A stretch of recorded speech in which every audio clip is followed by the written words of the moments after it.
Premier Su Tseng-chang gave a warning to Taiwan universities on Tuesday, saying they should not make political concessions to recruit Chinese students.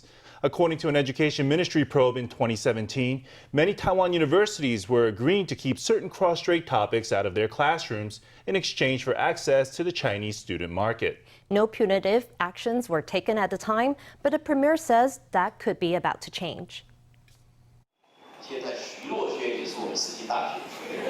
At a meeting of private university presidents, Hsih University President Joe Wu spoke on the contributions and challenges of Taiwan's private colleges. Wu's school is now under fire for signing an agreement requested by Chinese schools. It stated that the Taiwan University's classes will not bring up concepts like one China, one Taiwan, or two Chinas. Wu dismissed questions about the agreement on Tuesday, saying it was a non-issue.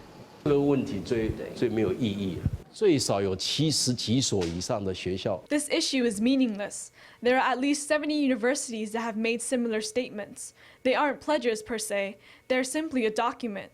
It says that with students from the mainland, we won't make a point of bringing up things like one China, one Taiwan during class time.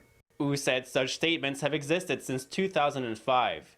He says that two-thirds of Taiwan universities, public and private, have produced similar statements that have been reviewed by the Ministry of Education and the Mainland Affairs Council. But Premier Su said political preconditions had no place in academic exchanges. Academic exchanges should not come with political preconditions. If China is using politics to interfere with or to affect academic exchanges, we'll ask the Ministry of Education to investigate and respond accordingly.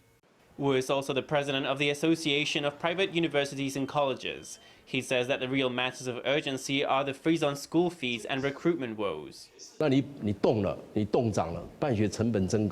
If there is a freeze on tuition and miscellaneous fees, but the cost of education goes up, then of course it will become harder and harder to run the school. It is an imperative to go back and review the policy mistakes of the early period, that is, from 18 or 20 years ago. At the time, we should not have increased the supply of universities by such a large amount. Wu directed criticism at the government, saying that university autonomy and the independence of private schools no longer existed.